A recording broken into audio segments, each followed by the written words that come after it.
Et on lance le site internet, et la première commande, 3 minutes plus tard, à La Rochelle, d'une personne qu'on connaît pas. Et là, on se dit, mais attends, c'est comme si aujourd'hui tu avais 100 commandes, 100 commandes d'un coup, mais la sensation était énorme. Et on a eu 18 commandes la première soirée, et dont 13-14 commandes de personnes qu'on ne connaissait pas, qui étaient à Orléans, La Rochelle, Biarritz. Et là, on se dit, bon, déjà, on était, on dit c'est au plafond, et on s'est dit, il y a vraiment un truc à faire. Il y a vraiment un truc à faire, il faut qu'on continue.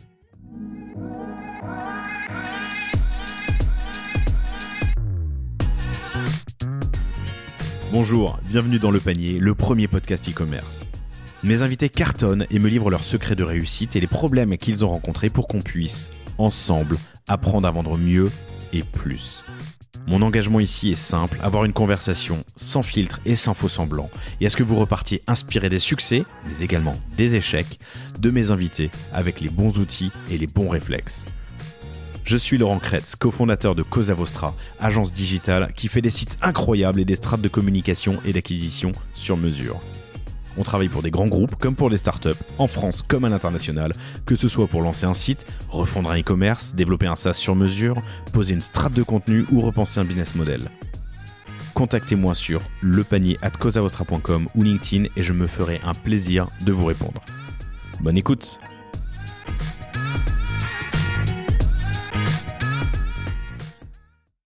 Bonjour à tous, très heureux de vous retrouver aujourd'hui pour ce nouvel épisode du Panier qui est filmé, qui sera donc disponible aussi sur ma chaîne YouTube. J'ai l'immense plaisir de recevoir Charles Tissier, qui est le cofondateur avec Louis Chomeil, voilà, que j'ai noté mais je le trouve plus dans ma fiche, du Vent à la Française, Le Vent à la Française. Le Vent à la Française, on peut dire du Vent à la Française aussi. Le Vent à la Française, qui est une marque de bijoux et de bracelets 100% fabriqués en France. Éthique et responsable. Une idée que vous avez eue un jour, alors tu me raconteras, mais à la terrasse d'un café, après quelques expériences, t'as touché à tout, mais c'est ta première expérience en tout cas. Vous avez fait 30 000 pièces vendues en année 1 avec 454 CA. On est en année 6, vous avez atteint les 2 millions de CA, autofinancés et toujours proche de vos valeurs, donc des bijoux fabriqués en France, éthiques, responsables. Tu vas me raconter comment et pourquoi. C'est ta première expérience, hyper intéressant. J'aimerais bien savoir ce que tu as appris et puis les doutes que tu as pu avoir. Vous faites 40 à 50% du CA en contributif par l'email. C'est incroyable. Sur Klaviyo, on s'est vraiment formé en interne. Et voilà, depuis une année, on s'est aperçu que 40 à 50% nos emails avaient une conversion, donc c'est pas mal. Enfin, 40% de notre chiffre d'affaires était dû à l'email marketing. Bah c'est ouf, tu me raconteras ça. Tu me raconteras aussi ton expérience agence, qui n'a pas été super, mais tu me raconteras comment elle aurait pu être mieux. Moi, je défends évidemment les agences avec Cosa Vostra. Elle était super, elle nous a permis de grandir, tu vois. Elle nous a permis d'évoluer, donc... Et on parlera aussi d'omnicanalité, puisque vous étiez que en D2C au début, avec l'événementiel, vous avez mis du paid à un moment, et puis ça a commencé à changer. Aujourd'hui, vous êtes distribué dans 900 points de vente, et tu me raconteras ce virage que vous avez pris. Voilà quelques-uns des sujets qu'on abordera. Un immense merci à Thomas, qui est mon associé sur Orso Media, qui est client du coup. Alors, l'épisode sort fin d'année, les clients le sauront à ce moment-là, mais on a commandé des bracelets pour les offrir à nos clients. Ouais. Et en creusant le sujet, il m'a dit putain, tu devrais les rencontrer, les recevoir sur le panier, ils font des trucs top, c'est une super aventure. Et Orso Media, c'est un label de podcast indépendant qui parle de business, d'entrepreneuriat, de finance, et qui... développe, sponsorise, monétise le panier, entre autres. Super, merci beaucoup de me recevoir. Salut Charles, bienvenue. Merci de me recevoir. Merci à vous deux, du coup, à Thomas pour la mise en relation et à toi, Laurent, de me recevoir. Je suis très content, j'écoute très souvent tes podcasts et même les podcasts de Orso. Du coup, je suis très content d'être là. Ben, c'est cool et moi, je suis content de te recevoir. Le Vent à la Française avec tes mots, c'est quoi ? Alors, tu l'as dit tout à l'heure, marque de bijoux, plus particulièrement de bracelets, 100% fabriqués en France, j'insiste là-dessus, 100% fabriqués en France avec des entreprises du patrimoine vivant, éthiques et responsables. Par exemple, les cordons de nos bracelets sont 100% en bouteilles de plastique recyclées en filets de pêche recyclés. C'est quoi entreprise du patrimoine EPV ? Ouais, entreprise du patrimoine vivant, par exemple Fia Médaille, à qui je passe un petit bonjour qui nous accompagne depuis nos débuts, qui est une entreprise centenaire et qui est entreprise du patrimoine vivant. Et alors, comment on fait pour être entreprise du patrimoine vivant ? Il faut travailler longtemps, pendant plusieurs années. Tu vois, par exemple, cette entreprise a plus de 100 ans et œuvrer en fabriquant en France, œuvrer à l'industrie, par exemple, française et en développant son pays. Mais il y a un âge minimum pour y être ?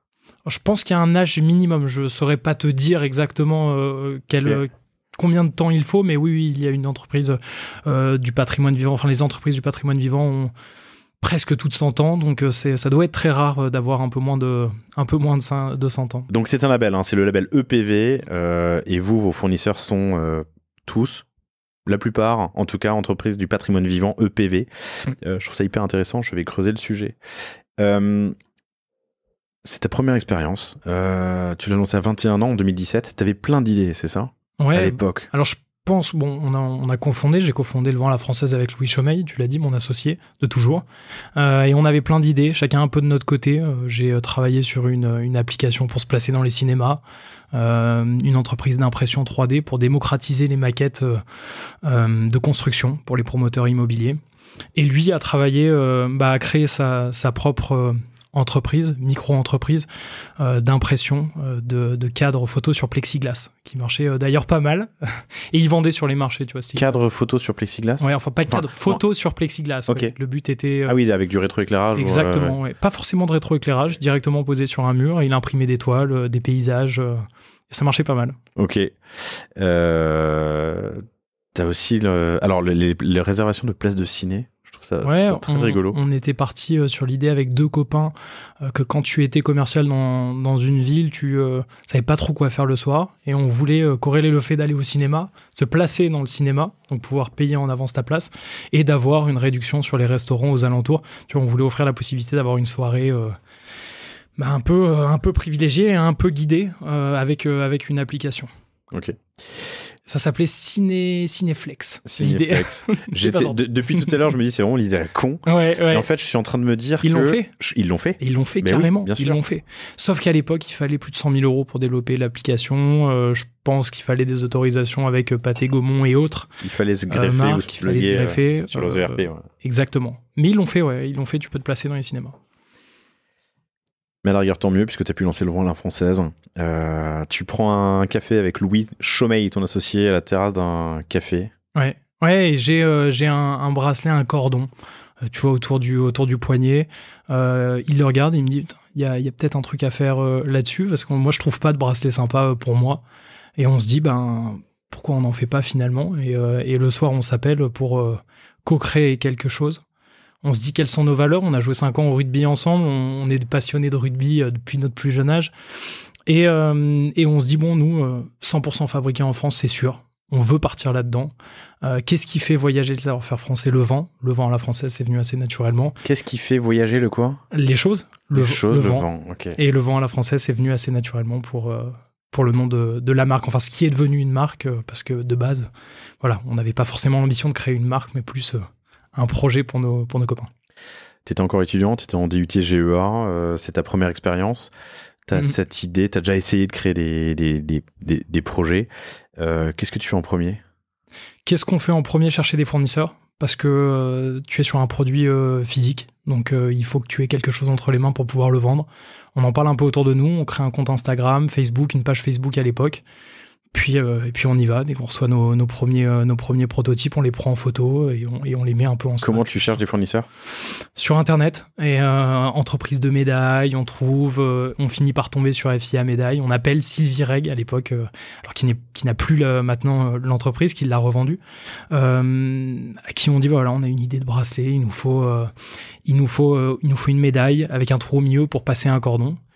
Et elle nous dit on peut faire ça. Nous, on fait des médailles historiquement pour l'armée. On va vous le faire. 50 médaillons, on commande. Et puis, on voit ce que ça donne. Et on est parti comme ça. Vous mettez combien de votre poche ? Alors, de base, sur le projet, au total, on est parti avec 4 500 €. Stock, en fait, création de société. Je te dis de base dans les 6 premiers mois de création d'entreprise. Et on a toujours été rentable. Donc, on est parti avec ces 4 500 € et on n'a jamais réinvesti dans l'entreprise. Enfin, on a réinvesti ce qu'on gagnait, mais on n'a jamais réinvesti. Et je le dis, j'ai pas vérifié d'habitude. Je vérifie toujours. Tu sais, je fais un double check au début de l'enregistrement pour être sûr que j'ai bien tout lancé. Et c'est le cas. Je touche du bois, mais en 1 an et demi, 2 ans. Qu'est-ce que je dis 1 an et demi ? En 3 ans, 4 ans de podcast, j'ai jamais perdu un épisode. Tu vois, j'ai jamais fini un épisode en me disant putain, j'avais oublié T'appuies sur Rec. De record. 4005 euros sur les 6 premiers mois. Aujourd'hui, vous faites 2 millions. Vous êtes rentable depuis le début et vous n'avez pas levé de fonds. Voilà, juste pour le tableau. Le tableau, c'est pas mal. 50, tu cherches des fournisseurs, t'achètes les 50 premières médailles avec cette société FIA Médaille. FIA Médaille, donc une entreprise EPV à Dardy, juste à côté de Lyon. Et il y a un premier modèle qui sort. Donc c'est le vent à la française. Tu m'as expliqué pourquoi le nom. Vos valeurs et surtout le Made in France qui prévaut. Et un premier modèle. La boussole. Qui sort brut de décoffrage parfait pour nous. Okay. Le modèle qu'on a encore aujourd'hui et qui est notre best-seller depuis. Il se fait un peu concurrencer actuellement par un nouveau produit qu'on a sorti et qui a un bracelet, on en parlera tout à l'heure. Mais voilà, on reste sur le même modèle, on l'a pas touché. Tu l'as pas dit, hein, mais je l'ai dit, c'est une boussole, c'est ça ? Ouais, c'est ça, c'est une rose des vents. On voulait, que les gens pensent au voyage, que ça soit prenable en photo sur Instagram. Tu sais, on était à la période où les gens partageaient beaucoup sur Instagram, allaient à New York, prenaient une photo du bracelet, et ça faisait du reach à l'époque. À l'époque, on avait des j'aime, on avait des abonnés. Bon, on en a toujours, mais à l'époque, il y avait cet effet boule de neige pas mal. Comment est-ce que tu lances ? Comment est-ce qu'on lance ? Soirée de lancement. On a la chance de connaître Audrey, une copine qui a un concept store à Clermont-Ferrand, dans notre ville. 200 ventes. Première soirée de lancement, 200 ventes. On fait une petite soirée. Tu m'as dit que tu as pris 50 médaillons avec FIA. Ouais, mais ça, c'était 2-3 semaines avant. Pour tester. On en a recommandé parce que nos copains du rugby, si tu veux, à l'époque, on jouait encore. Ils ont dit j'en veux un. On s'est dit, bon, ça va être nos ambassadeurs. On a recommandé 500 pièces entre-temps. C'est pas des gros volumes hein, pour de l'industrie comme FIA Médaille. Elle peut te les sortir en 3 jours à l'époque. Ça allait assez vite. Attends, pardon, avant de passer à la soirée de lancement, c'est genré ou pas ? Vous partez sur un bracelet homme, un bracelet de base, mixte ? On est plus sur un bracelet homme, c'est vrai. On a plutôt une verticale homme, mais actuellement, on est plutôt sur une verticale 50-50. On a 2 verticales, une homme, une femme, et ça fonctionne assez bien comme ça. 60% de nos clients actuellement sont des hommes, 40% sont des femmes.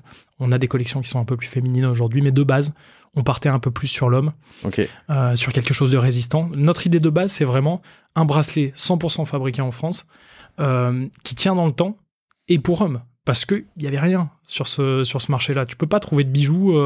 Tu vas bientôt avoir un bracelet au poignet, toi, de ton côté. Mais c'est vrai que c'est compliqué de trouver aujourd'hui un accessoire pour homme. Tu as forcément des marques qui le font très haut de gamme, comme Dinvad, par exemple, Fred. Mais quand tu as 21 ans, tu peux pas forcément acheter un produit à 300, 500, 600 euros. On reviendra sur les tarifs un peu plus tard, sur les prix, parce que l'enjeu prix est important, le positionnement prix est important, mais c'est entre 29 et 39. C'est ça. Prix de vente, boutique, prix de vente, revendeur, notre site internet, c'est 29-39 euros. Très bien. Soirée de lancement. Soirée de lancement qui se passe super bien. Premier et second cercle, on réalise 200 ventes. Donc là, on est rentable.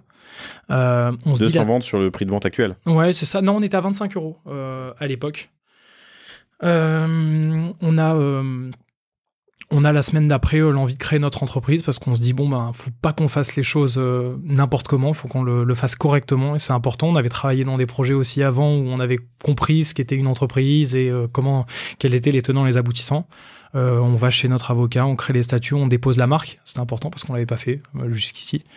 Et on crée notre société et on continue à vendre comme ça, bouche à oreille. On crée pas notre site internet et on se dit mince. Il faut qu'on crée un site internet. On bidouille un WordPress. Je dis bien on bidouille parce que à la base, il est vraiment pas beau le site internet. C'est vous qui le faites. Hein. Ouais, on le fait vraiment à la mano. WordPress. WordPress, WooCommerce. Ok. Voilà, on développe avec des vidéos sur YouTube. On se fait un peu aider avec des gens à Clermont qui connaissent un peu WordPress, mais pas plus que ça. Soirée de lancement du site internet. On est en famille. On est posé, je te laisse imaginer, on est posé dans le salon, il n'y a pas internet, donc on met l'ordinateur dans une autre pièce. On lance notre site internet. On avait fait de la com sur les réseaux sociaux, Instagram, Facebook, avec des hashtags. T'avais combien de followers à l'époque ? Franchement, 300, 400, enfin non, peut-être un peu plus. On avait nos amis, on va dire 1000. Tu vois, c'était vraiment les 2-3 premières semaines. C'est déjà pas mal. Oui, c'est ça. Semaines, mais c'était pas mal notre premier cercle. T'avais pas mal nos amis qui nous suivaient, nos copains du rugby, t'y arrivais vite. Tu vois, à 2, t'étais rapidement à 1000. Et on lance le site internet. Et la première commande, 3 minutes plus tard, à La Rochelle, d'une personne qu'on connaît pas. Et là, on se dit, mais attends, Alors là, déjà, la sensation, c'est comme si aujourd'hui tu avais 100 commandes, 100 commandes d'un coup, mais la sensation a été énorme. Et on a eu 18 commandes la première soirée, et dont 13-14 commandes de personnes qu'on ne connaissait pas, qui étaient à Orléans, La Rochelle, Biarritz. Et là, on se dit, bon, déjà, on dit c'est au plafond, et on s'est dit, il y a vraiment un truc à faire. Il y a vraiment un truc à faire, il faut qu'on continue. Là, à ce stade, tu as dépensé 4005, c'est ça? À ce stade, on a dépensé la création de la marque, Ouais. le dépôt à l'INPI, le stock, on a créé La création de la société, que tu fais en ligne ou avec un avocat local? Avec un avocat. On voulait pas prendre de risques là-dessus, et surtout sur le dépôt de marque. On voulait dormir sur nos deux oreilles. Et t'as pas dépensé plus de 4005 à ce moment-là? On n'a pas dépensé. Le site, tu l'as bidouillé toi-même? Ouais, c'est ça. Il y avait un abonnement, je crois. crois. Je sais plus sur WordPress si c'était un abonnement. Non, il me semble pas. Ça WordPress, si tu l'héberges ou pas. Ouais. On avait pris Stripe en plateforme de paiement à l'époque. Voilà. Ou non. Non. On passait pas par Stripe en plateforme de paiement. On passait directement avec notre banque, qui nous allumait sur les frais d'ailleurs. Quoi, avec un VAD à l'ancienne? Ouais, vraiment à l'ancienne. Du type, il te prenait 8% par vente, quoi. Enfin, 5-8% par vente. Avec des logos qui s'affichent mal et des images qui manquent sur à l'ancienne. C'est ce que je t'expliquais. C'est ce que je t'expliquais tout à l'heure. La première personne, enfin les 18 premières personnes qui mettent, mais même les 2-3 premiers mois qui mettent leur carte sur le site internet, je me demande, en regardant le site internet aujourd'hui, comment ils ont fait, quoi. Parce qu'on est vraiment sur un truc, aujourd'hui, tu fuis. Ou alors combien t'en as raté? Par contre, on en a raté, ça c'est sûr, mais bon, en même temps, on faisait avec les moyens du bord. Ok. Première commande, voilà, de personnes que vous connaissez pas, de cercles qui sont pas vos premiers ou vos deuxièmes cercles. Tu m'as dit, avant qu'on avance, un truc que je trouve intéressant quand on prépare l'entretien, on est des vrais entrepreneurs, on s'est construit sur nos échecs. Ouais, c'est vrai. Parce qu'on a eu plein d'échecs, que ça soit dans le sport, à l'école, dans des projets d'entreprise, on a eu plein d'échecs. Mais je pense qu'un vrai entrepreneur aujourd'hui, attention, il y a le côté péjoratif aussi qui rentre en compte, il aime monter les marches, c'est vrai, une par une, mais il aime aussi parfois en redescendre deux, parce que ça lui apprend pas mal de choses. Et je pense qu'on s'est vraiment construit dans nos échecs, on le verra tout à l'heure, mais le Covid nous a énormément servi, par exemple. Bien évidemment, je ne souhaite pas que ça arrive à nouveau, mais je pense que le Covid, pour nous, a été une bonne période, parce que ça nous a permis de prendre du recul et de se dire où on est, où on va, et ça nous a construit pour faire ce qu'on est et ce qu'on devient aujourd'hui. Tu veux dire pas une bonne période business, mais une bonne période d'apprentissage. D'apprentissage, ok. Pas intéressant. Aujourd'hui, la boîte a bien changé. En accéléré, là, sur ces quelques années, ça fait 6 ans, du coup. Ouais. Sur ces quelques années, vous êtes passé des bracelets à... Vous avez testé d'autres produits, je crois. Ouais, on a testé d'autres verticales, on a testé des bonnets, on a testé des chaussettes. On aurait pu tout tester, franchement, parce qu'à un moment donné, à l'époque, le slip français était vraiment sur le devant de la scène. On voyait le multi-produit aussi qui réalisait. On s'est dit pourquoi pas nous, finalement, on arrive à vendre des bracelets. Tiens, en rajoutant des bonnets, on va pouvoir exploser tous les segments. Ça s'est bien passé. On a pas mal vendu de stock. On a aussi travaillé avec des entreprises 100% en France, où on a fait de belles rencontres. Mais on n'arrivait pas à bien identifier la marque. C'est quand on l'a présenté, entre la marque qui vend des bracelets, un coup des chaussettes, un coup des pulls, c'était trop compliqué. Y a plein de marques d'ailleurs qui reviennent à ce qu'elles faisaient au début. Je tairai les noms. Mais on a pris la décision à un moment donné, je crois que c'était milieu Covid, post-Covid, d'arrêter tout ça et de se dire, nous, bijoux, bracelets, 100% fabriqués en France avec nos valeurs, c'est ça. Tu peux avoir d'autres bijoux aussi. Hein. On peut avoir d'autres bijoux. Boucle d'oreille, collier, collier de pied, j'en sais rien. Bracelet de pied, pardon. C'est une autre... c'est compliqué. Il y a énormément de concurrents. Pareil, si on se met à faire des boucles d'oreilles, des bagues, ce sera peut-être le cas un jour. Faut un bon développement produit pour pas rentrer dans ce qui se fait partout. Et sur cette diversification, donc vous êtes allé vers du textile, vous en êtes revenu. Ouais. Vous êtes toujours aujourd'hui sur les mêmes fournisseurs ? On est toujours aujourd'hui sur les mêmes fournisseurs, on en a rajouté. Parce que le volume grandit de jour en jour et il nous faut multiplier les fournisseurs. Certains fournisseurs arrêtent, d'autres reprennent des entreprises, les relancent. Donc on est en permanence en train de trouver de nouveaux fournisseurs, de les challenger et de collaborer avec eux. Et sur les évolutions produits au bracelet, justement, sur le bracelet, dans quel sens vous êtes allé? Comment vous êtes inspiré? Est-ce que vous êtes allé chercher de l'insight auprès de vos clients, vos amis? Comment est-ce que vous avez procédé? Exactement, un petit typeform qu'on a partagé dans nos mails.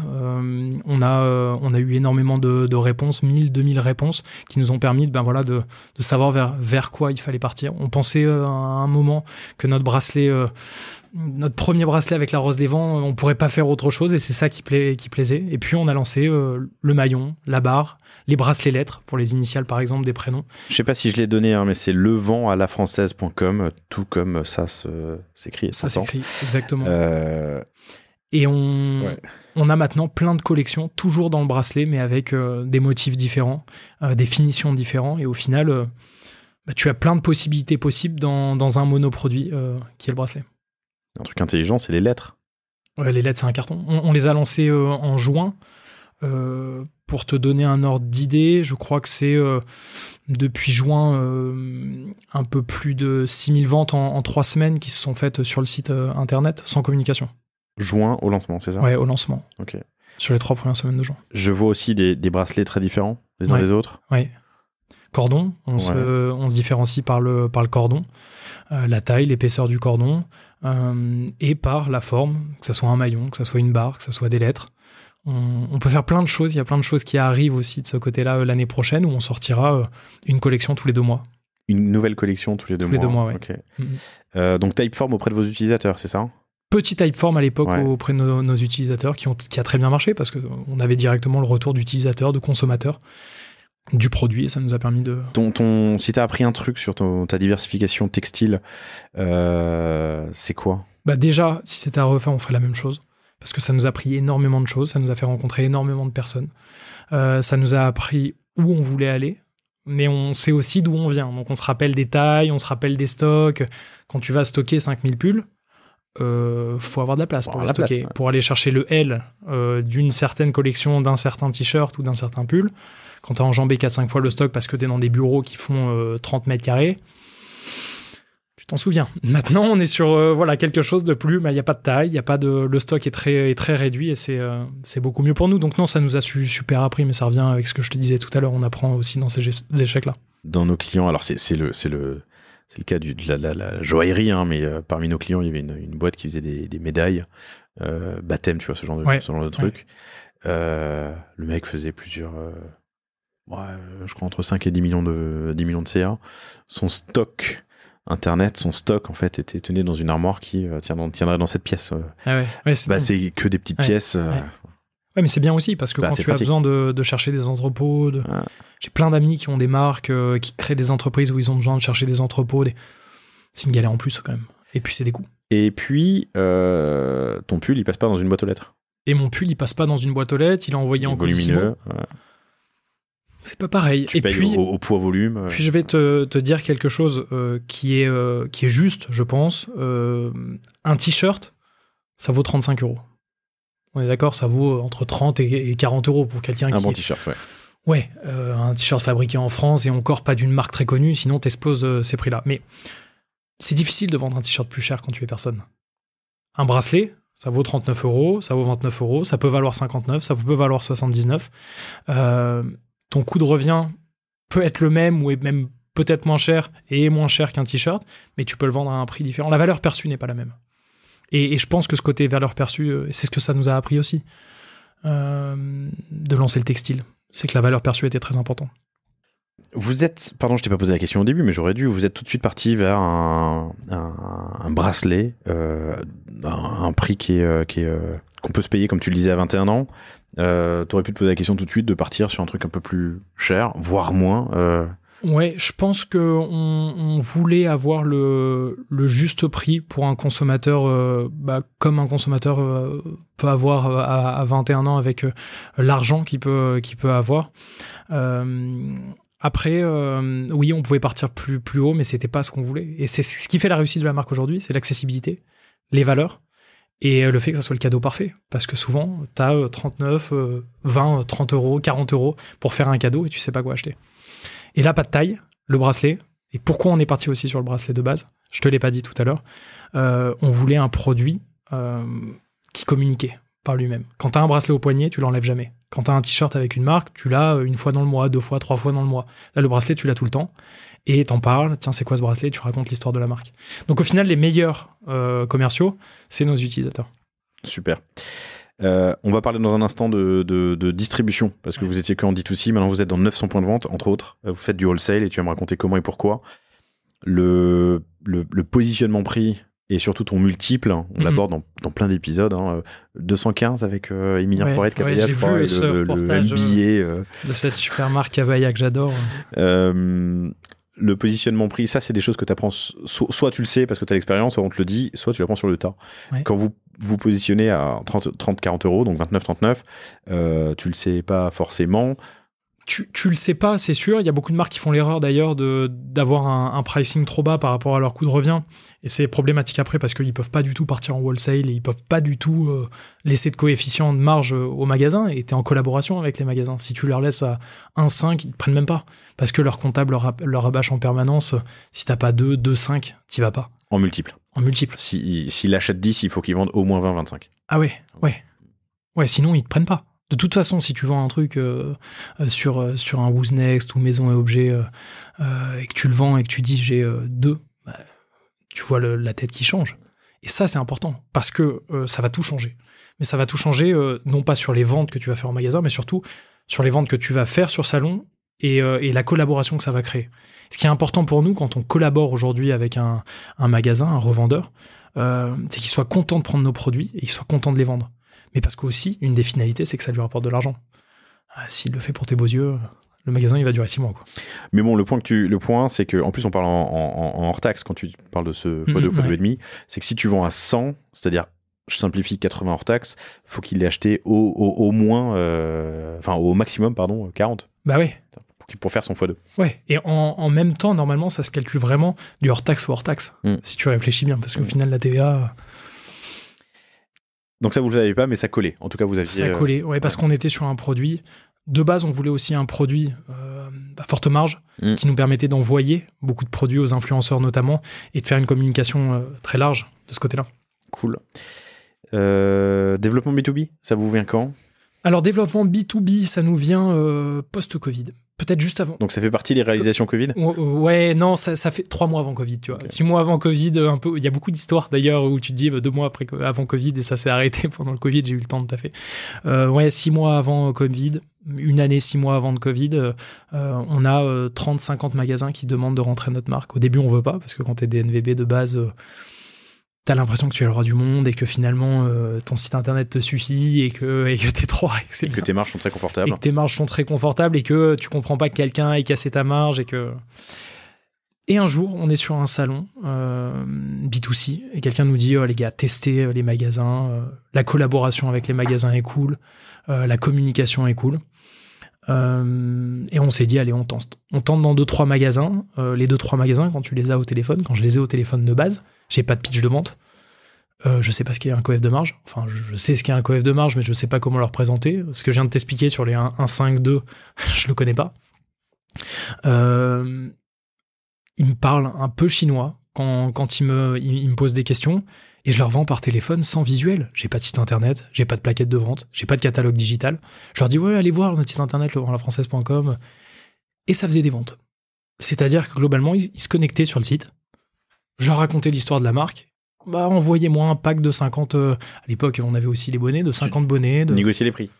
Ils négociaient pas les prix. Je leur disais, notre prix est celui-là. Et parfois, ils me passaient une commande de 100, 200 bonnets par téléphone. Ils avaient jamais vu. Et là, on se dit... Ils prennent 100, 200 bonnets par téléphone, ils voient même pas les produits, juste sur un pitch. Bon, faut qu'on crée quelque chose.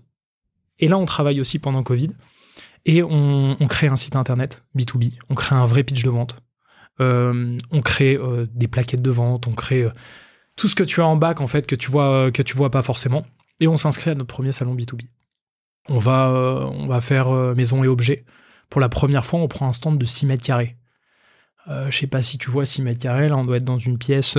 Qui fait 15. Ouais, donc tu vois 6 mètres carrés, tu peux pas trop, surtout au début quand on avait pas encore arrêté tout ce qui était textile, donc on avait bonnet, t-shirt, casquette, chaussettes, bracelets, c'était pas terrible. On avait confié la création du stand à quelqu'un qui s'en était pas vraiment occupé, mais parce qu'on l'avait pas challengé là-dessus et c'est complètement notre faute. Quand on arrive au stand, la veille au soir, je crois qu'il était 20h, le stand ouvrait le lendemain à 9h, il y avait rien. Donc on est allé dans le Ikea à côté. Le Roi Merlin, acheté une tente de camping, une nappe, et on a présenté nos produits comme ça. Mais c'est drôle parce que je retrouve des photos de ces stands-là où on sourit, on est content. On l'envoie à nos familles, on l'envoie autour de nous, et on se dit, il est top le stand. Mais quand tu le regardes maintenant avec les stands, forcément, qu'on fait maintenant, la boîte a évolué, tu te dis... Non. Et il y a des gens qui nous ont fait confiance à ce moment-là. On rentrait 5, 10 nouveaux magasins dans ces salons. Ça te coûte combien un stand aujourd'hui ? Un stand aujourd'hui, ça coûte je parle pas de l'espace, hein, je parle de la déco. En termes de déco, alors nous, on reste assez malin de ce côté-là parce qu'on aime bien fabriquer nos meubles aussi, mais ça va te coûter entre 4 et 6 000 euros. Ouais. Et malin. On part pas avec des standistes, on parle pas, tu vois. Et l'emplacement du stand, maintenant on prend des 30 mètres carrés. Donc sur un salon comme Maison et Objets, voilà, on peut s'exprimer sur 30 mètres carrés. C'est combien 30 mètres carrés sur Maison et Objets ? On est entre 15 et 20 000 euros. 15 et 20 000 plus le stand, plus un ou deux vendeurs qui vont faire des extras sur la semaine, 20 vendeurs. Toute l'équipe monte, hein, parce qu'on peut avoir 100 nouveaux magasins sur un salon comme Maison et Objets. Okay. On monte un stand à 4 mètres de haut, on essaie de monter un truc super sympa et d'en mettre un peu... plein la vue, ouais. Vous faites donc toujours des salons, Next, Maison et Objets, quoi d'autre ? Une journée d'achat, un très gros salon bijoutier sur les Péniches à Paris. Journée d'achat ? Ouais, journée d'achat. C'est pas très original, un concurrent de Vendôme. Okay. Oui, mais ça porte bien son nom parce que c'est une journée d'achat. Et puis, alors je l'ai pas expliqué, on a trois gros segments avec les grands comptes, mais 2 gros segments dans nos partenaires et nos collaborateurs B2B, donc nos revendeurs. On a des bijoutiers et des concept stores. Journée d'achat, c'est uniquement des bijoutiers. Mais les bijoutiers sont très très pros.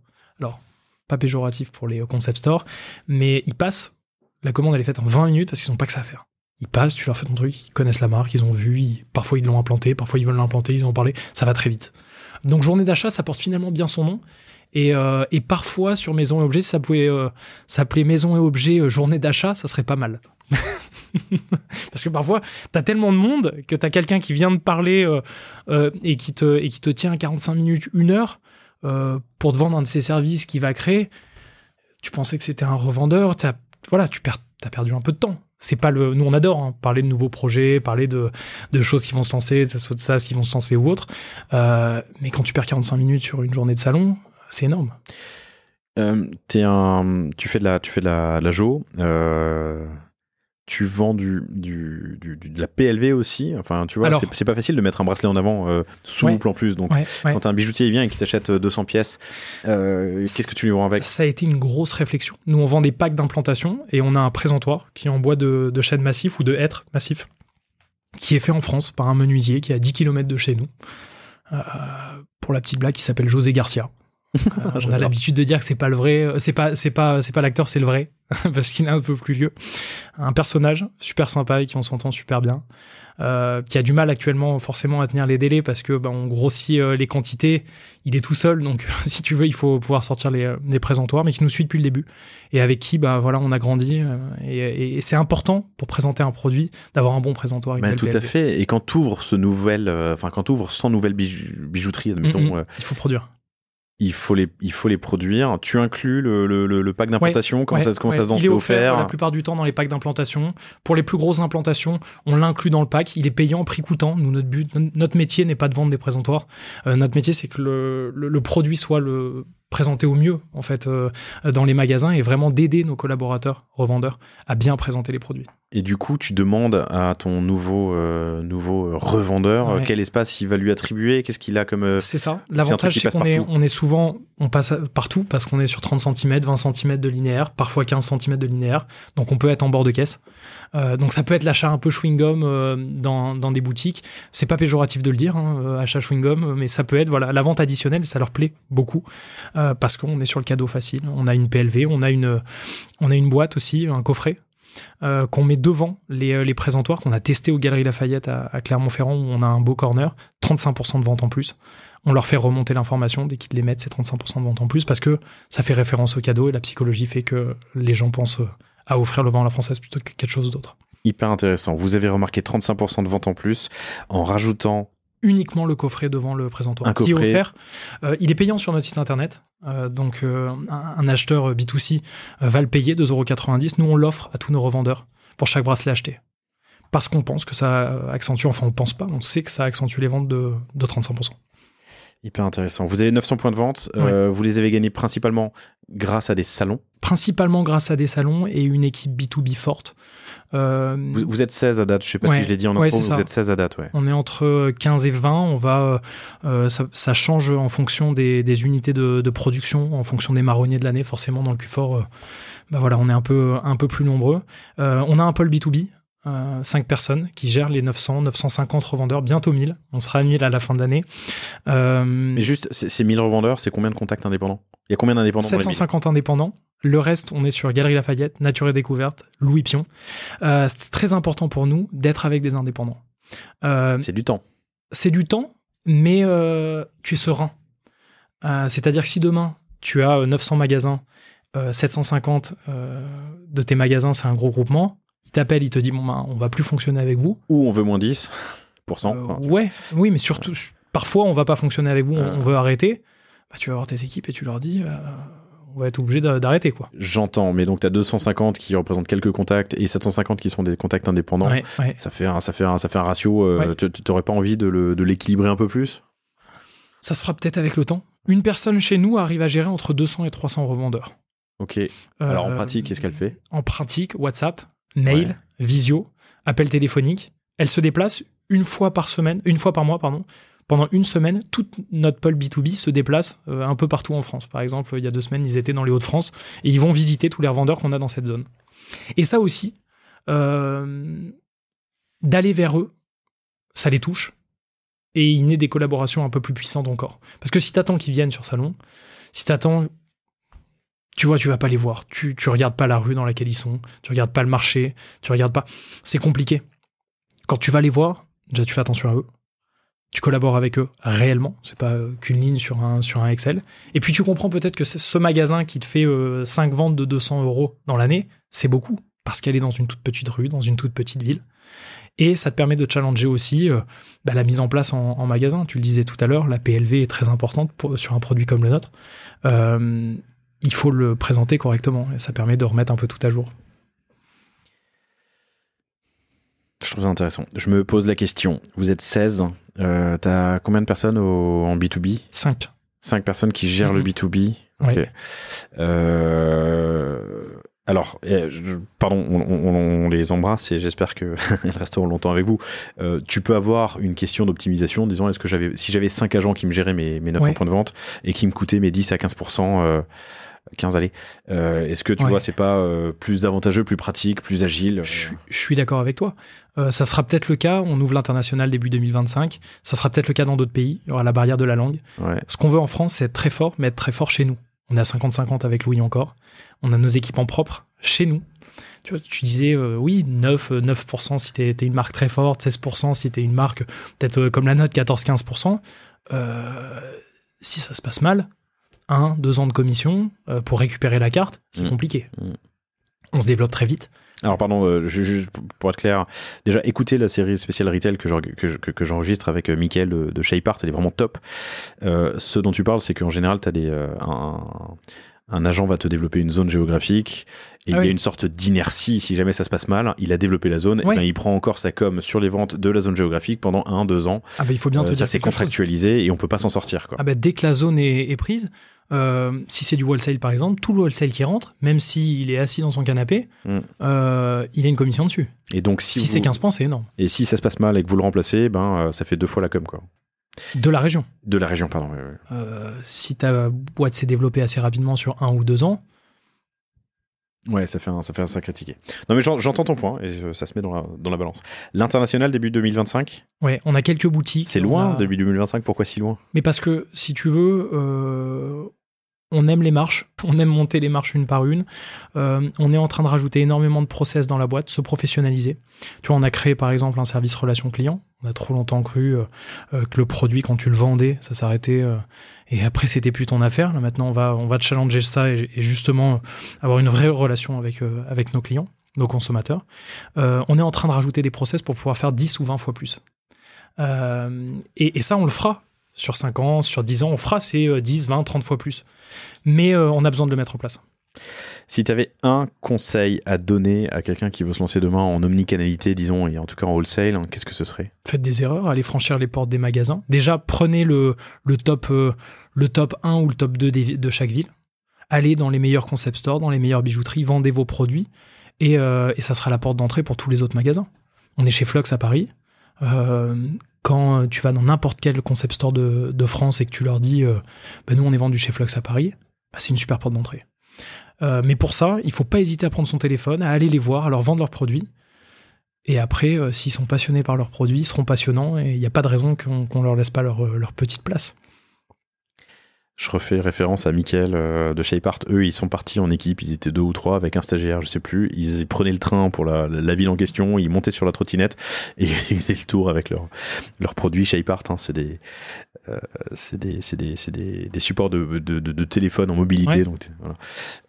Je trouvais ça rigolo. Ouais, il faut le faire soi-même. D'ailleurs, et je sais plus avec qui je l'ai entendu dans le podcast, mais ne déléguez que ce que vous maîtrisez. En gros, il faut comprendre ce qu'on délègue. Mais de toute façon, mais même sur la conception, les 6 premiers mois de l'entreprise avec Louis, on est sur notre canapé, on fabrique les bracelets nous-mêmes, de la communication à la vente du produit, on a un peu touché à tout. Après, tu t'entoures de personnes qui sont meilleures que toi. Et ça, c'est la meilleure chose que tu puisses faire. Bon, faut encore y arriver, c'est compliqué, tout ce qui est recrutement, tout ce qui est humain. Mais aujourd'hui, dans l'entreprise, je te le disais tout à l'heure, le mot cofonder, on confonde l'entreprise à plusieurs. On co-construit l'entreprise. Non, mais alors tout à l'heure, Charles m'a dit on est 16, tous cofondateurs. Je dis attends, cofondateur au capital ? Non, on cofonde, on co-construit l'entreprise. Ouais. Je m'étonnais du terme parce que c'est la première fois que j'entendais tel quel, mais j'aime bien, j'apprécie. Ouais. Enfin, je valorise ça, je trouve ça beau. Mais parce que c'est vrai, je pense qu'aujourd'hui, voilà, on a 6 ans, on est une toute jeune entreprise, on crée nos métiers de demain. Quand on recrute quelqu'un, on lui explique où on en est actuellement, où on en sera pour nous dans 1 an, à 5 ans, mais on lui dit surtout, rien n'est impossible, et on crée nos métiers de demain. Et à partir du moment où la personne a compris ça, elle co-crée, elle cofonde avec nous l'entreprise. T'as eu un plantage, un truc qui n'a pas marché en wholesale, justement, en omnicanalité ? Oui, j'ai eu des gens qui ont déposé le bilan, qui t'ont passé des commandes astronomiques à l'époque, pour nous, des commandes à 5-6 000 euros et qui les ont pas payées parce qu'on était peut-être un peu trop souple sur les politiques. Mais dans l'ensemble, pas forcément. Il y a toujours des gens, tu sais, qui te voient un peu comme le petit jeune ou les petits jeunes qui arrivent, qui ne pensent pas suffisamment professionnel. Mais je pense pas. Franchement, les gens jouent suffisamment le jeu et nos collaborateurs aujourd'hui paient bien, distribuent bien la marque. Après, oui, t'as toujours, mais partout dans la vie, des gens qui sont pas forcément corrects. Tu as vendu une 30aine de milliers de pièces la première année. T'en vends 150 000 par an aujourd'hui. T'espères presque doubler, c'est ça, dans l'année qui vient. Raconte-moi un peu l'histoire de ta supply. Alors, au début, on faisait assembler, donc on assemblait nous-mêmes. Après, on faisait assembler nos bracelets dans un ESAT par des personnes atteintes de handicap. Ça nous tenait à cœur parce qu'on les avait aidés avec notre club de rugby à l'époque avec Louis. Ça n'a pas pu continuer forcément dans le temps parce que la qualité n'était pas forcément au rendez-vous et les volumes qui étaient atteints ne permettaient pas de continuer à le faire. Donc, on a décidé d'internaliser un atelier. Aujourd'hui, on a un atelier à Clermont-Ferrand, en propre dans nos bureaux, où on peut fabriquer jusqu'à 2000 bracelets par jour. Assemblés ou fabriqués ? Non, assemblés. Assemblés, oui, assemblés. Chez vous, en propre ? Ouais, chez nous en propre. Et le stockage et l'envoi ? Et le stockage et l'envoi est tout fait de chez nous. On a une ramasse La Poste. On s'entend super bien avec la personne. D'ailleurs, je lui dis bonjour si elle écoute ce podcast qui vient faire la ramasse tous les jours à 15h. Mais c'est important aussi de se rendre. Si tu veux, à un moment donné, quand tu vends, que ça soit en ligne sur ton Shopify B2B ou B2C, c'est dur de concevoir le volume. Quand tu fais un salon, tu rentres des bons de commande, c'est une feuille A4. Tu peux avoir 2000 euros de commande sur une feuille A4. Quand tu es au bureau, que tu as tous les collaborateurs qui voient le nombre de colis qui partent, c'est une saveur différente. Et là, tu te rends un peu plus compte de ce que ça va engendrer derrière. Tu me donnes 150 000, c'est 1000 par jour, on va faire simple, par jour ouvré qui quitte les bureaux.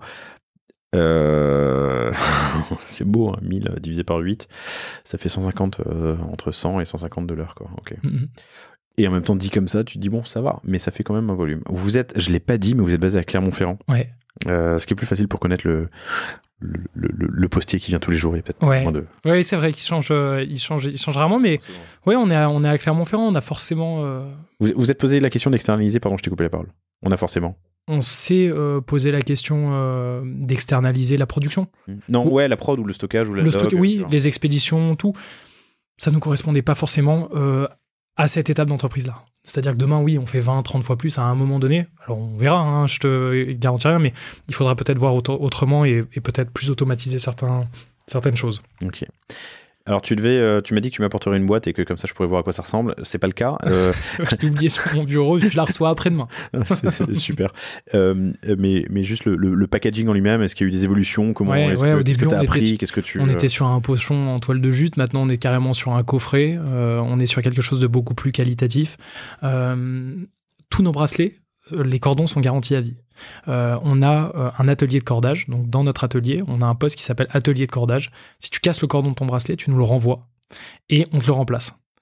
Il fallait qu'il y ait une qualité aussi sur le packaging. Il fallait qu'il y ait une qualité, comme je te le disais tout à l'heure, sur le pôle relation client.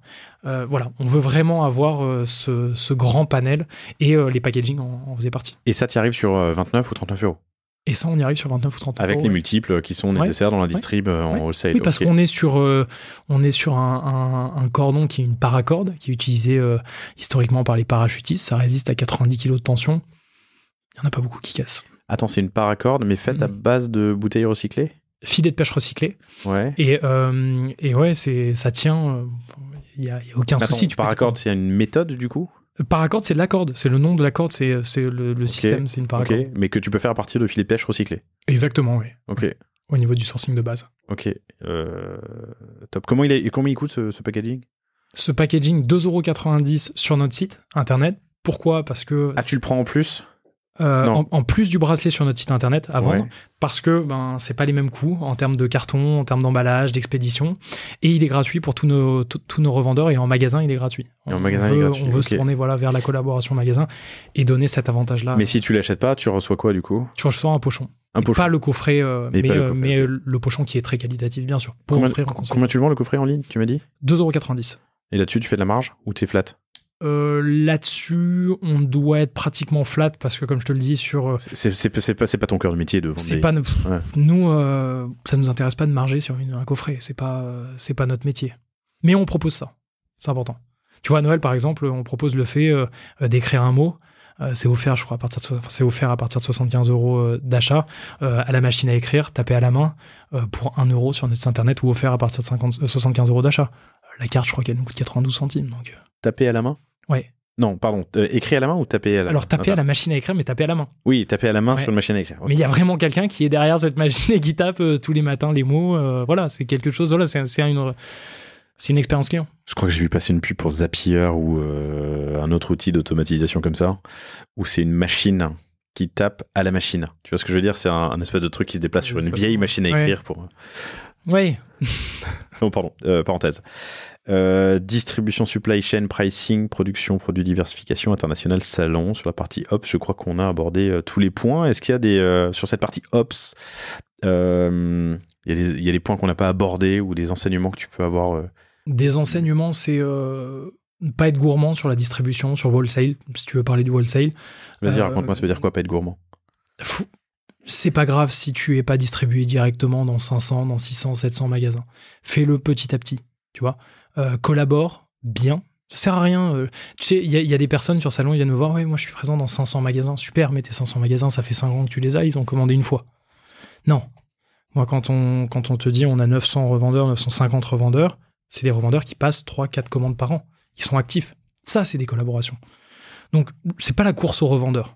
Un par un, petit à petit, tu arriveras à 100, à 50, à 100, à 150, 200, et tu auras surtout fait de vraies collaborations, et tu te seras fait des amis dans le business, mais tu te seras fait des amis qui vont te faire grandir à leur tour après, parce qu'aujourd'hui, nous, sur des salons comme Journée d'achat, un salon bijoutier, énormément de bijoutiers ramènent leurs amis qui ont des bijouteries, et leur disent, ça marche super dans mon magasin. C'est des petits jeunes, ils sont cool, bon, c'est pas moi qui le dis, mais je pense que mes collaborateurs sont cool, c'est sûrement pour ça qu'ils le disent, même je le sais, revendent leurs produits, et ça se fait comme ça, ils cooptent un peu. Donc au final, petit à petit, en faisant des collaborations, tu vas y arriver, quoi. Merci C'est quoi le poids du wholesale versus le D2C? Aujourd'hui, alors il y a un autre volume et valeur. Il y a une autre verticale. En termes de valeur, on est sur 65% sur notre wholesale. Donc tu vois, on a réussi à rattraper notre métier de base et c'était vraiment la transition qu'on voulait faire et on pense que c'est le futur. On a aussi une partie dans les 35% du B2C qui est une partie personnalisation. On personnalise pour les entreprises. Comme on l'a fait pour Orso. Exactement. On a beaucoup d'entreprises qui viennent vers nous. On a Michelin à Clermont-Ferrand, mais on a Ubisoft, on a Alpine. Pour chaque Alpine acheté, tu as un bracelet Lovran à la française. Des entreprises avec qui on collabore, qui achètent pas un goodies, mais un produit à forte valeur ajoutée, tu vois, avec des valeurs derrière. Et sur les 150 000 pièces, ça représente quoi? Alors sur les 150 000 pièces, on va être entre 20 et 25 000 cette année. De produits personnalisés. Ouais. Mais donc c'est personnalisé, je peux mettre mon logo. Tu peux mettre ton logo derrière et c'est une grosse partie. 20-25 000. Ouais. Ce qui fait un gros 15%. Sur l'année courante, donc sur une année fixe, si tu prends sur les 150 000, on est entre 7 500 et 15 000 parce que moi je te prends une année. Oui, pardon. Okay. Mois, donc entre 5 et 10%. Ouais, okay. C'est ça. Mais c'est important. Mais on collabore avec la région qui peut nous prendre 3-4 000 médailles d'un coup. Okay. Et bracelet d'un coup. Okay. Ça nous fait une super communication. Ah, je trouve ça top. Donc 65% en wholesale. Ouais. Tu le mets dans le wholesale, ça, la personnalisation, le sur-mesure ou pas? C'est toujours un peu entre les deux parce que c'est des contacts qui viennent souvent du B2C. C'est aussi du B2B parce que tu es avec des acheteurs dans des entreprises. Je le mets un peu entre les deux. Vous n'êtes pas sur Amazon? On n'est pas sur Amazon. Et pourtant, quand on commence à chercher le vent à la française... Le référencement, peut-être? Je pense qu'il y a des recherches. Ouais, il y a des recherches. Il y a beaucoup de recherches sur Amazon, sur la marque. On a été approché par Amazon. Je te le cache pas, ils approchent pas mal d'entreprises. Beaucoup de DNVB. C'est pas forcément notre image. Je crois que l'image d'Amazon n'est pas... Il y a beaucoup de gens, tu sais, qui disent « je commande pas sur Amazon, c'est pas bien ». Non, Amazon, c'est bien. Ça crée de l'emploi en France. Il y a des ateliers en France, enfin, d'expédition. C'est pas si mal, tu vois. Mais aujourd'hui, c'est pas le segment qu'on a décidé de prendre et on pense que notre site internet est bien, le site de nos revendeurs est bien. Voilà, on sera pas forcément sur C'est Amazon. Pas une question de marge, c'est une question de valeur. Ouais, on met pas de valeur de... Ouais, d'image, on n'a pas forcément envie. Tu sais, c'est comme mettre Amazon Pay sur ton site internet. Apple Pay, super image. Amazon Pay, tu vois. Shop Pay, super image. Ouais, je corrobore pas, mais j'entends ce que tu dis. Mais en revanche, t'es recherché, il y a des outils, des produits un peu similaires. Ouais, carrément. Peut-être des chinoiseries, j'en sais rien, qui remontent. Ah oui. Ouais. Tu pourrais occuper cette... Non, mais alors, même au-delà du business, je me demande dans quelle mesure... Ouais, tu peux dire non. Dans quelle mesure tu peux dire non, Amazon, j'y vais pas? Est-ce qu'à un bout d'un moment, avec ce qui se passe sur... tu vois, t'as combien de refs en tout? En tout, on a 80 refs à peu près. 1, 2, 3, tu vois, pour occuper une ligne de produits à 4. Mais si tu as ton revendeur, un concept store qui te trouve demain sur Amazon, ou une bijouterie, je sais pas. Ouah, ça arrive pour plein d'autres. Hein. Je sais pas. Je veux pas dire de bêtises parce que j'y suis pas allé ça arrive longtemps, mais Kabaya est chez des revendeurs et il y a des boutiques et puis sur Amazon. Non, mais on est d'accord. Je sais pas. On cite souvent Kabaya. Kabaya, c'est un peu la ref. C'est mon joker. C'est mon joker du podcast. Le pop de e-com en France. Ah oui. Top. D'une petite soirée de lancement où vous faites 200 ventes à l'année 2023 où vous vendez 150 000 pièces, il a fallu faire un peu d'activation. J'aimerais bien comprendre comment vous utilisez Insta. J'aimerais comprendre votre CRM, la data, le Klaviyo et WhatsApp, comment vous parlez à vos utilisateurs. J'aimerais aussi comprendre comment tu arrives à faire 40 à 50% du CA grâce à l'email. Et puis on parlera peut-être aussi SEO. Donc commençons par ça. C'est quoi la stratégie SEO? Stratégie SEO, poster des articles. De toute façon, je pense que, et ça c'est un conseil que je donne à toutes les marques, tous les sites internet qui ont envie d'éclore un peu sur du référencement et sur de l'organique, faut poster des articles. Faut poster des articles. C'est long, mais ça paye. Et tu as après des gens qui découvrent ta marque, qui rentrent. C'est une porte d'entrée. Si tu veux, moi je vois vraiment le SEO comme un château fort, et à chaque article que tu crées une autre petite porte, tu vois. Donc plus t'as d'articles, plus t'as de petites portes, et ces portes elles peuvent être empruntées, ça peut faire venir les gens sur ton site internet. C'est comme ça que je vois le SEO, c'est bizarre dans ma tête, mais c'est comme ça que je vois le SEO, et je pense que c'est comme ça. On a un blog à côté qui s'appelle l'Inventaire, c'est un side project qu'on a créé pendant Covid, qui a 80 000 visiteurs par mois. Ça s'appelle l'Inventaire. L'Inventaire, okay. L'inventaire.fr ou l'inventaire.com, tu as les deux, je crois, t'as une redirection, qui met en avant les marques éthiques. Et on s'est entraîné là-dessus au SEO. Et le secret, c'est poster. Et on fait la même chose avec la marque. Tu le fais en interne ? On le fait en interne. On le gère là plus trop, un peu, mais plus suffisamment parce qu'on a beaucoup de travail. Enfin, heureusement avec la marque. Mais c'est un projet qui, dans le temps, de toute façon, continuera et pourra servir à autre chose peut-être que purement un blog. Parce qu'il faut savoir que quand tu as un site internet, plus le temps va passer, plus ton SEO va grandir, plus la puissance de ton site va grandir et plus tes articles vont se placer. Ouais, faut pas le laisser de côté, faut l'entretenir. Faut faire toujours les articles, faut en créer régulièrement faut en créer 5, mais clairement, c'est un projet evergreen qu'il faut commencer tôt parce que ça prend du temps à se mettre en place. Ah oui. Ça s'accélère avec du paid éventuellement et du AdWords. Je sais, franchement, oui, avec du paid, oui. Il y a beaucoup de gens qui achètent des backlinks aussi, tu sais. On l'a fait à un moment donné. Mais il n'y a pas de recette miracle. Je veux dire, c'est que. C'est Google le voit maintenant. C'est un travail de longue haleine qui prend des mois à se mettre en place et qu'il faut alimenter en permanence. Et puis, il faut. Et c'est le problème des. Enfin, j'en fais partie de ces nouvelles générations, mais qui veulent justement que tout soit fait la semaine prochaine. Et ce que tu as avec Meta, ce qui est vrai, hein, tu crées une pub, tu crées un UGC, tu le mets en ligne, tu peux avoir des ventes samedi, tiens, si je le crée aujourd'hui, tu vois. Là, c'est long. C'est du long terme. C'est 6 mois, 1 an. Par contre, les personnes qui vont prendre 6 mois, 1 an, 2 ans et qui vont faire ça, elles sont imbattables. Parce que quand tu es placé en SEO, plus personne peut te détrôner. Enfin, tant que Google existe en l'état. Oui. Après...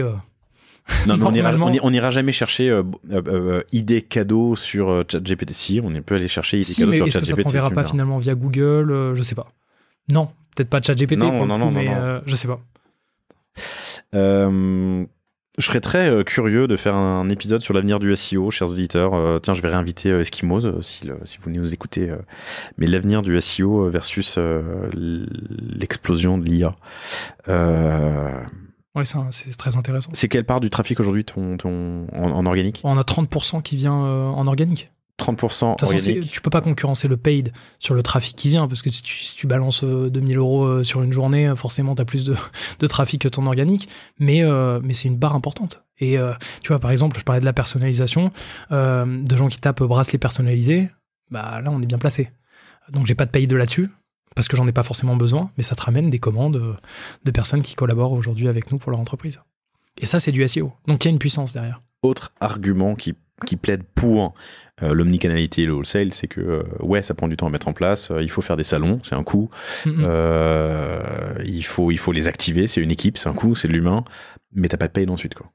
T'as pas de paye ensuite. Ah bah, de toute façon, c'est sûr. Et pareil, quand t'es implanté avec des indépendants, c'est très solide, t'as pas de paid. Effectivement, t'es pas la vache à lait de Meta. Bon, alors on adore Meta, hein, faut pas qu'ils coupent pas nos comptes au mois de novembre-décembre, mais il y a un moment donné où tu as l'impression d'être bloqué et c'est difficile de scaler comme tu peux le faire en wholesale. On l'a fait, nous, pour un client dans l'horlogerie où on faisait de l'achat média qui renvoyait vers les distributeurs locaux. Et tu vois, c'était en co-branding du distributeur local, admettons, distributeur Tartampion, / le nom de mon client. Et en paid et en search, ça marchait pas mal, quoi, en géolocalisé. Mais c'est vrai que sinon, ensuite, il y a plus de paid. OK pour le SEO. Et donc, les 70% restants, c'est quoi du trafic? Ouais, Facebook, Instagram, du bouche à oreille aussi. Donc, je te le prends pas forcément dans l'organique parce que c'est pas la personne qui tape bracelet. Mais l'email. Et l'email marketing, on est d'accord. Mais l'email marketing, c'est des personnes que tu as eues, que tu as vues une fois. Oui, t'es pas en conquête. Tu as pris, qui rentrent dans ta RGPD, qui sont. Mais l'email marketing, oui, aujourd'hui, nous, en acquisition même, c'est quelque chose de très solide. Mais attends, en visite mensuelle, ce qui provient de l'email, c'est quoi? Bah, on fait 40 à 50% de notre chiffre d'affaires. Du chiffre d'affaires, mais peu de... Enfin, combien sur les visites, pardon? Ah, c'est 10%, 5%. C'est génial. Ouais, c'est... Donc 5 à 10% des visites pour 40 à 50% du chiffre d'affaires. Mais parce que c'est quelque chose de super puissant. Bah oui. Tu connais bien des gens qui sont dans ce domaine-là, surtout sur Klaviyo. Mais il y a un truc vraiment qui est incroyable, c'est quand tu as le mail d'une personne et que cette personne te lit, tu es chez les gens. Tu peux leur envoyer une notification. Sur Instagram, tu te balades ce soir sur Instagram, tu vas voir un chien qui rattrape une balle à 50 mètres, tu vas voir Enfin, tu vois, tu vas voir un peu de tout et n'importe quoi. Là, c'est quelque chose que tu as décidé de recevoir. C'est différent. Qui le fait chez vous? Ou vous le faites en externe? Alors, personnellement, moi, je me suis formé dessus parce que je suis tombé un peu addict de Klaviyo et des stats et je trouve ça génial. Après, tout le service communication s'est formé dessus et est capable aujourd'hui de... Donc, vous le faites en interne? On le fait en interne. Ok. 40 à 50% du CA en contributif. La personne dont tu parles, c'est Thomas, hein, qui vient souvent ici, fondateur d'Email Club, qui dit si tu fais pas 30%, t'es un branque. Ouais. 40 à 50, t'es une star quand même. J'ai été audité par une agence, alors pas celle d'Email Club, mais qui nous a dit ouais, on pourrait vous présenter. Et quand on lui a montré le site internet, il m'a dit je reviens vers toi et je te dis ce qu'on peut faire pour toi. Il m'a envoyé un mail, vous êtes pas mal. On va pas mieux. on va pas Non, mieux. mais... Non, mais parce que si tu veux, voilà, ils sont pas, ils vont aller prendre des marques qui font 5-10%, et ils vont les monter à 30%, mais ils font un travail génial. Mais t'as combien de clients uniques depuis le lancement, tu le sais ou pas? Client unique, Et c'est quoi ton repeat en plus, ou en d'autres termes? Entre 15 et 20% de repeat. À l'année? Ouais, à l'année. Donc 15 à 20% de tes ventes sont des gens qui ont acheté il y a plus d'un an. Ouais, c'est ça, il y a plus d'un an. Donc pas mal de repeat quand même sur un produit qui... Mais non, mais ça marche. T'as la fête des mères, la fête des pères, la fête des grands-mères, la fête des grands-pères, exactement. Noël. Ouais, ils rachètent pour faire des cadeaux. Un anniversaire. Intéressant. Donc ta strat email, pour y revenir, c'est quoi? Alors, tu as... Qu'est-ce qu'il y a à apprendre de ce que tu fais? Le classique, je dirais la pop-up sur le site internet. Longtemps, nous, on n'en a pas eu et on n'a pas attrapé d'email. La pop-up, le mail de bienvenue. Après, tout est mail d'abandon de panier, de vue produit, de conversion. Mail anniversaire, ça je le conseille. C'est un taux de transfo qui est tout simplement énorme. Envoyer un mail, salut Laurent, c'est ton anniversaire dans une semaine, je t'offre ça, ou est-ce que tu as pensé à... Ça a converti, je crois que c'est 15% de conversion. Les gens s'offrent des cadeaux pour leur anniversaire. C'est 15% de conversion. C'est ce ouf. mail-là. Okay. Premier mail, 15% de conversion. Mail le jour de l'anniversaire. Tu le souhaites s'il a offert une commande. 7 jours plus tard, tu lui en renvoies un. N'oublie pas que tu as ton code promo. Et ça marche. Et il y a plein d'activations comme ça. Alors, je te donnerai pas forcément tout, parce qu'il y en a pas mal. Je crois qu'on a une trentaine de segments différents, de flows différents sur notre Klaviyo. Klaviyo est très bien pour ça. Tu peux chercher plein de choses sur YouTube, tu peux trouver plein de choses. Tu peux te faire accompagner par des agences qui sont vraiment fortes. Email Club, voilà, hein, tu t'en as parlé. Moi, je conseille à tous mes amis qui ont un site e-commerce, qui font quand même un peu de chiffre d'affaires, parce que globalement, si tu fais 1000 € de chiffre d'affaires par mois, ça va pas être intéressant, et pour eux et pour toi. Mais si tu as du trafic, faut y aller, quoi. Parce que tu n'as rien à perdre, et c'est tellement factuel au final. Oui, mais c'est en plus, c'est en termes de coût d'ag versus euros dépensés, c'est tellement bas dans le tunnel, ratio. Enfin, c'est tellement bas dans l'entonnoir que, c'est comme si tu avais un trou. Voilà. Nous, on le fait pour pas mal de boîtes, notamment Corsica Ferries, la plus récemment. Déjà, c'est passionnant. Et 2, c'est sous-utilisé dans beaucoup de cas. Vous faites du SMS aussi ou pas? On fait pas de SMS. J'ai écouté ton podcast la dernière fois sur le SMS et je crois qu'on va s'y mettre. J'en ai parlé à mes équipes. On a une réunion là-dessus la semaine prochaine parce qu'on récupère les numéros de téléphone et il faut qu'on se mette au SMS. On s'y est mis au B2B, par exemple. On envoie des SMS, du WhatsApp et ça marche super bien. Et je pense que ça marche très bien aussi en B2C. On n'en est pas là. On voulait pas mal le faire. Tu vois, on veut bien être formé. On s'est bien formé depuis 1 an et demi sur Klaviyo et l'email marketing. À nous de le faire maintenant sur le SMS. Cool. Insta. Donc vous avez commencé sur Insta, vous aviez Insta avant même d'avoir un site internet, vous aviez mis tous vos proches dessus, vous étiez plus de 1000 quand vous avez lancé le site web. C'est bien, aujourd'hui vous êtes 63, 64 000 je crois, pardon j'ai même devant toi.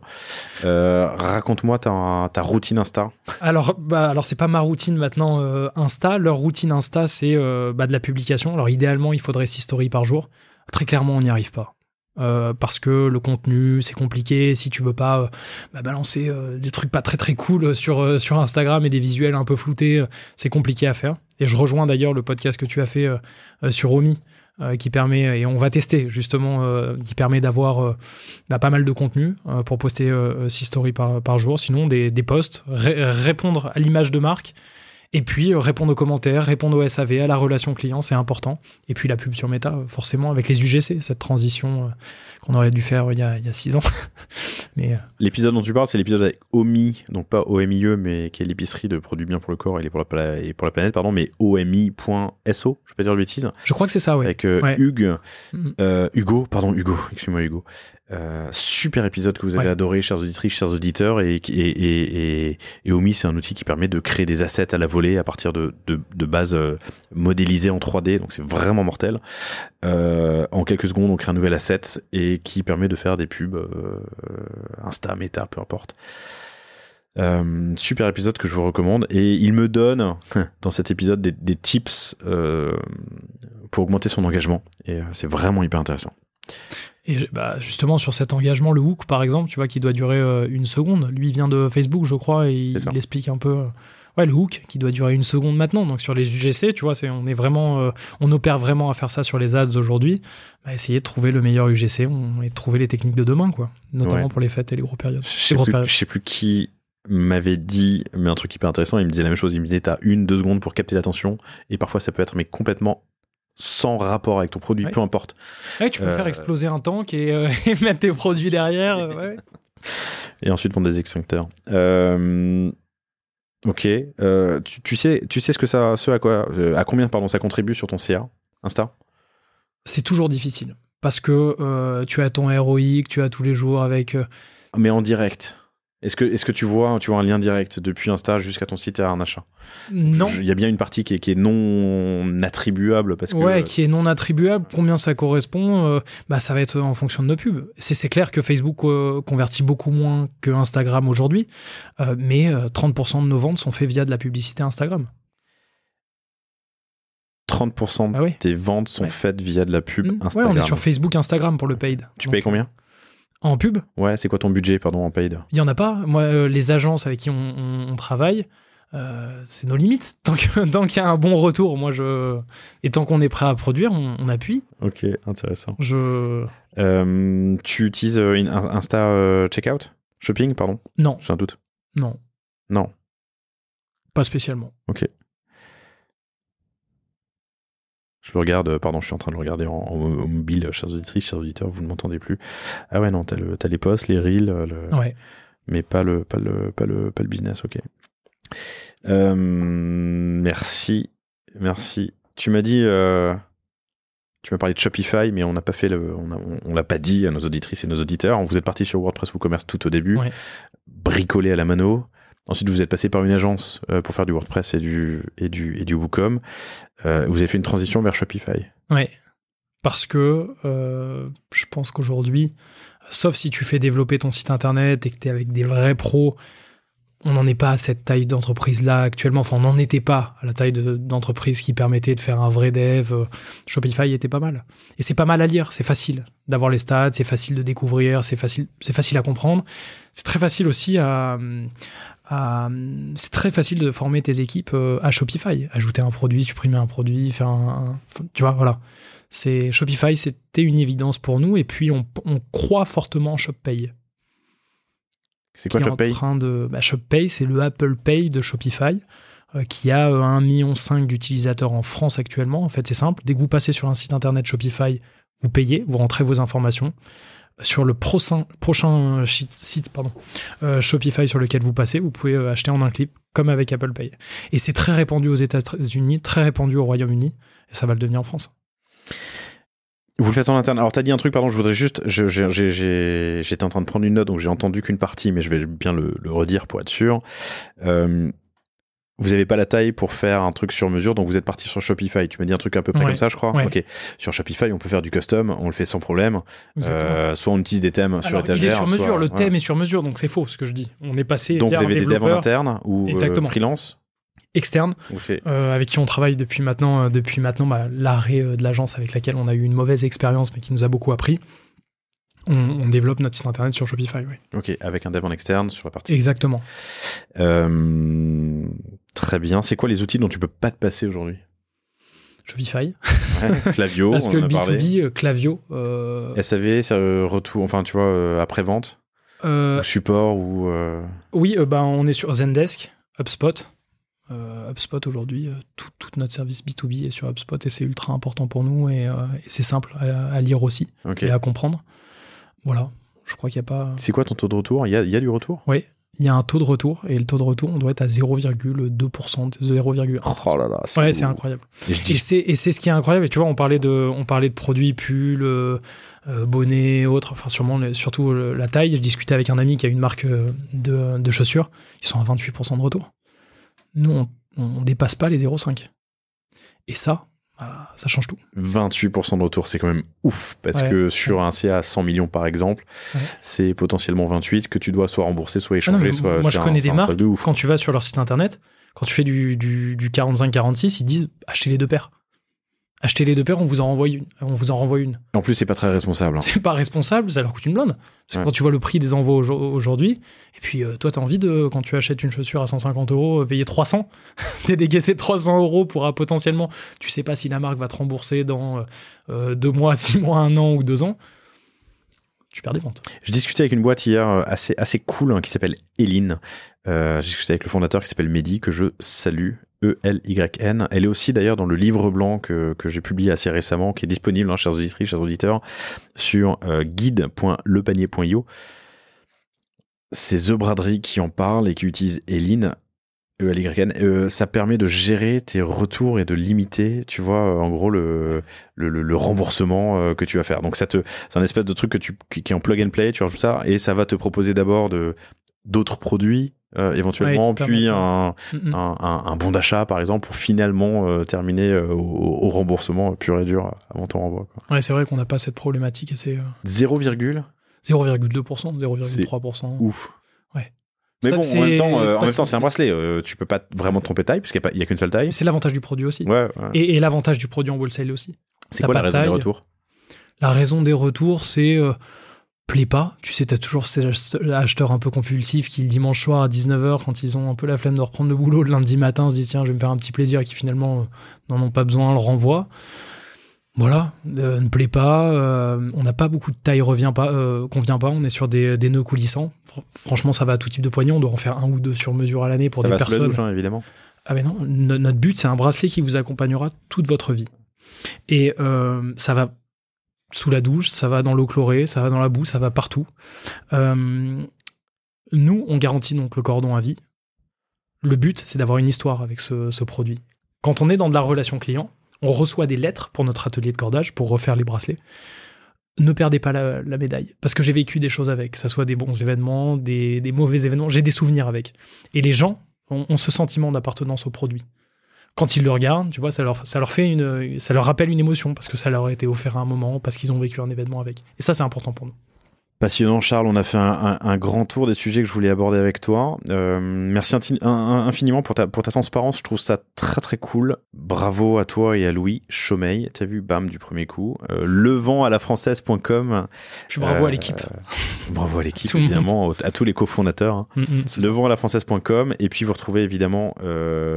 Ah non, si. Marrant. Non, si. Alors, à partir de maintenant, vous retrouvez Charles Tissier, T-I-2-S-I-E-R, sur LinkedIn. Si vous voulez poursuivre la conversation, vous le savez. Mais une petite anecdote intéressante. Ton compte est tout récent. Alors, on enregistre, fin octobre. L'épisode sortira fin d'année, début 24. Ouais, mon compte est tout récent parce que j'avais un compte LinkedIn assez monté, 20-25 000 personnes, mais j'ai pris la décision du jour au lendemain de poster 6 contenus par jour. Et au bout d'une semaine, LinkedIn m'a stripe le compte. Et voilà, il a fallu que je fasse des lettres recommandées pour avoir... Bon, j'ai pas récupéré le compte et je repars de zéro. Mais c'est bien, parce que c'est une nouvelle version.